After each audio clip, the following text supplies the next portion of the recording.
네, 성공 투자의 첫 코너입니다. 끝장 전략입니다. 매주 목요일날 함께해 주신 분이죠. A1 리서치 조일규 대표 직접 스튜디오로 모셨습니다. 대표님 안녕하십니까? 예, 반갑습니다. 안녕하세요. 네. 요즘 시장 참 어렵습니다. 오르는 듯 하면 내리고 내린 듯 하면 다시 또 돌리고요. 자, 이제 추석이 하루 앞으로 앞당겨졌는데요. 주식 줄이고 가야 됩니까? 그냥 가야 됩니까? 좀 전략 좀 부탁드립니다. 예, 지난주에 못 나왔는데 스튜디오에 앉으니까 좋네요. 확실히 스튜디오에서 해야 되는 방송 체질인 것 같습니다. 네. 일단은 너무 어렵게 생각하지 마시고요.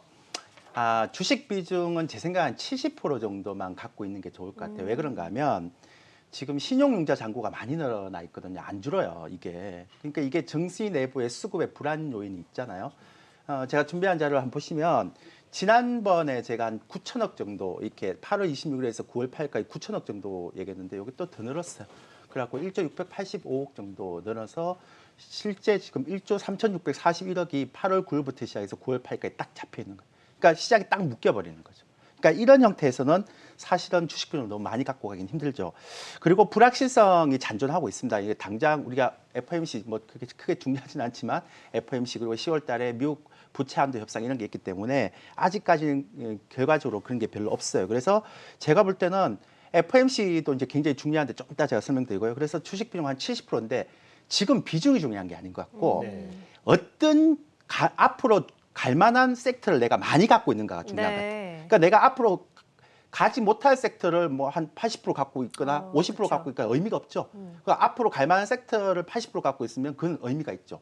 그 제가 좀 이따가 제 종목 얘기를 할 테니까 그건 제가 보시면 되고요. 여러분들 FOMC 제가 3주 걸쳐서 그런 얘기 했잖아요. 아무리 고용지표 나쁘게 나오더라도 연말에 FOMC 테이퍼링 한다 그랬죠. 지금 하는 게 대세잖아요. 그러니까 왜 그런 얘기를 하는가 하면 그 임금 인상이 계속 나와서 그런 얘기를 하는데 여러분들 딴 거 볼 거 없어요. 이번 FOMC는 딱 하나만 보면 돼요. 테이퍼링 금액하고 기간만 보면 돼요. 이게 무슨 얘기인가 하면 테이퍼링 어차피 11월 달에 할 겁니다. 근데 문제는 뭐냐면 이게 100억, 150억 달러씩 매달 하느냐 150억 달러씩 그러니까 FOMC 회의 때마다 하느냐 아니면 100억 달러씩 FOMC 회의 때마다 하느냐 요거거든요. 그럼 그거 끝나는 기간이 달라져요. 그럼 FOMC는 하도 테이퍼링을 하도 중요하지 않아요. 뭐가 중요한가 하면 테이퍼링 끝나는 시점에 바로 뭐가 옵니까? 금리가 오잖아요. 그럼 시장은 금리 인상이 얼마나 지연되느냐 당겨지느냐를 뭘 보겠습니까? 테이퍼링 금액을 보겠죠. 그래서 제가 생각할 때는 150억 달러씩 매월 FOMC에서 하겠다 이렇게 얘기할 것 같아요. 왜냐하면 그래야지만 FOMC 할 때마다 물가 지표 보고 경제 지표 보면서 조절할 수 있잖아요. 이번 FOMC 때는 좀 건너뛰겠다. 이러면 또 금리 인상이 좀 늘어질 수도 있으니까. 그래서 만약에 제가 볼 때는 매월 150억 달러 이러면 시장 큰일 나고요. 그 다음에 매월 150억 달러씩 FOMC 회의 때마다 한다 이러면 괜찮을 것 같습니다. 제가 볼 때는 후자로 봅니다. 그래서 주식 비중한 70% 정도는 가져가도 된다. 이게 제 결론입니다. 네, 자 주식 비중에 대해서는 70% 정도 좀 가져가자라고 하셨고, 자 그러면 시장 진단을 좀 여쭤보도록 할게요. 최근 미국과 우리 시장은 디커플링이 계속 나타나고 있고, 우리 시장 뚜렷한 주도주가 없이 개별 종목장에서 약간 계속 나타나고 있잖아요. 연휴 이후에도 이런 움직임이 이어질까요? 어쩔 수 없어요. 네. 왜냐하면 테이퍼링을 하게 네. 되면 항상 선진국 시장으로 빠지고 이머징 시장 약세예요. 근데 이머징 시장이 강세로 가기 위해서는 이머징 시장이 선진국보다 금리가 높거나 성장률이 높게 나와야 되는데 지금 그렇지 못한 상황이거든요. 그래서 전체적으로 테이퍼링 장세에서는 이머징이 약세적인 국가를 보일 수밖에 없다. 그래도 우리는 특히나 러시아보다 훨씬 낫잖아요. 그러니까 그게 안도를 해야 되고요. 그다음에 대형주가 순환매 상승을 하는 게 아니고 순환매 하락을 하고 있습니다. 그러니까 이렇게 주도주가 부재하지 않은 상태에서는 계속적으로 그러니까 나스닥 같은 경우는 그 시장을 잡아주는 대형주가 있고 우리 시장 같은 경우는 반도체 꺾였죠. 그다음에 LG화학 꺾였죠. 한번 꺾였다는 게 아니고 그다음에 카카오 네이버 이렇게 돌아가는데 네, 시가총 그렇죠. 계속 꺾여버리죠. 그러니까 네. 주도주가 부재하기 때문에 이게 어느 정도 다시 돌았을 때까지 힘들다 보는 거고요. 그다음에 증시 내부 수급이 이게 유동성이 분산됐어요. 연기금도 안 사요. 외국인도 안 삽니다. 그러니까 이거는 굉장히 중요한 흐름이기 때문에 이 수급이 분산되어 있기 때문에 개인들만으로는 힘들죠.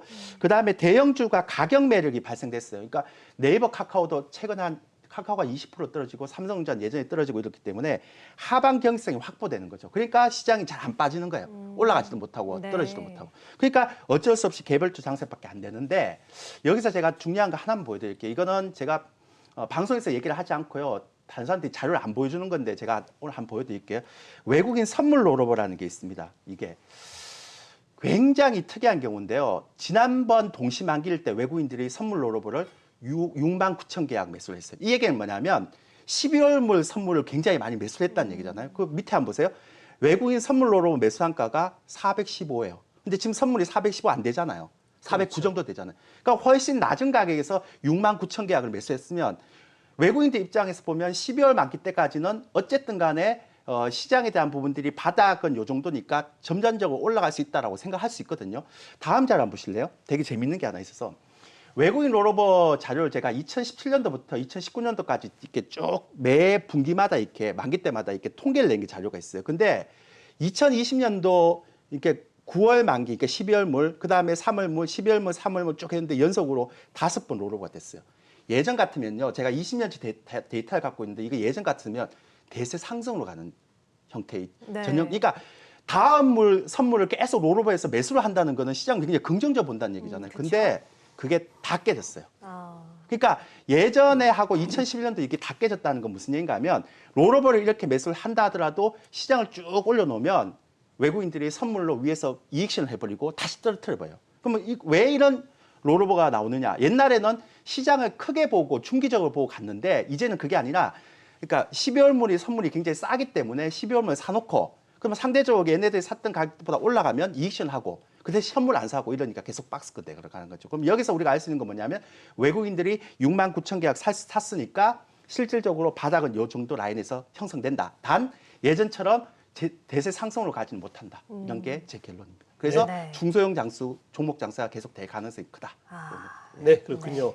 지수보다는 종목을 좀 더 집중적으로 보라는 그런 말씀이셨고요. 자, 그동안에 우리 조 대표님은 꾸준하게 정책 관련주를 계속 강조하셨어요. 자, 정책 관련주에 추가로 좀 더 봐야 될 종목은 뭐가 있을까요? 아, 이거 제가 설명을 해야 되는데 시간 때문에. 근데 어쨌든 지금은 단기로 하지 마세요. 근데 제가 하나만 얘기 드릴게요. 제가 많이 준비해 왔는데 인프라 투자도 건설도 있고 뭐 IT 부품 이거 있는데 제가 그 얘기 드리면 안 될 것 같고요. 딱 2분 만에 제가 핵심적인 설명해 드릴게요. 정책 관련 중에 지금 친환경 정책 관련주가 있습니다. 근데 누구나 그렇게 얘기하면 탄소 뭐 배출권 이렇게 얘기하고 수소 경제 이렇게 얘기하는데 그렇죠. 그렇게만 보지 마세요. 예를 들어 보세요. 제가 짧게 한 얘기 들어볼게요. 시멘트 회사 중에서요. 성신양이는 못 가고 쌍용 CNE는 갑니다. 왜 그런지 아세요? 쌍용 CNE 같은 경우는 예전에 무연탄을 막 재료로 해서 막 사용하다 보니까 원가가 70% 올라가거든요. 근데 이 회사가 작년에 무연탄 대신에 쓰레기를 재활용하자라고 해서 쓰레기를 태워버렸단 말이에요. 그러면 무연탄보다 코스트가 굉장히 떨어지죠.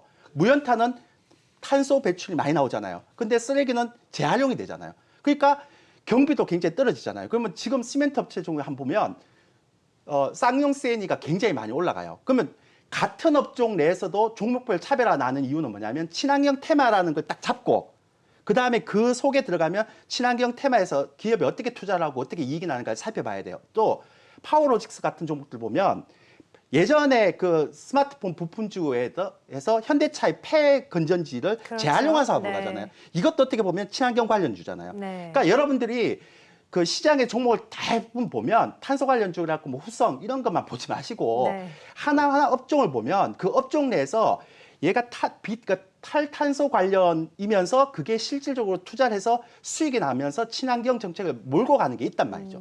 그러니까 그런 것들을 잘 봐야 돼요. 그러니까 예를 들어서 건설주 같은 경우도 그 인테리어 관련주 가잖아요. 그 인테리어는 예전에는 뭐 가구만 바꾸면 돼요. 10년짜리는. 근데 이제 20년, 30년 아파트가 되면 인테리어를 전부 다 다시 해야 되거든요. 그랬을 경우에 그린 그 에너지의 개념에서 또 된단 말이에요. 그러니까 아까 말씀드린 인테리어 관련주가 올라가고 이런 거죠. 그러니까 제가 볼 때는 탄소 테마에 대한 부분들을 내년까지는 계속 가져가는데 그거를 종목 업종별로 다 찾아보면 보이는 게 한두 종목이 있습니다. 그게 대장주가 됩니다. 네, 네. 알겠습니다. 시간이 없어서 아쉽네요. 다음 주에 제가 네. 다시 준비해서 다음 주는 종목만 가지고 얘기를 드릴게요. 네, 그러니까 업종별 안에서도 업종 안에서도 차별화가 나타나기 때문에 네. 종목을 좀 구체적으로 찾으면서 전략을 짜보자라는 테마를 말씀이신 것 잡고 같아요. 종목을 잡아야 된다. 네. 그러니까 지금 큰 테마는 친환경, 탈탄소 테마 내에서 종목을 골라야 된다는 거죠. 네, 알겠습니다. 다음 시간에 좀 더 자세하게 종목까지 알려주시기를 부탁드릴게요.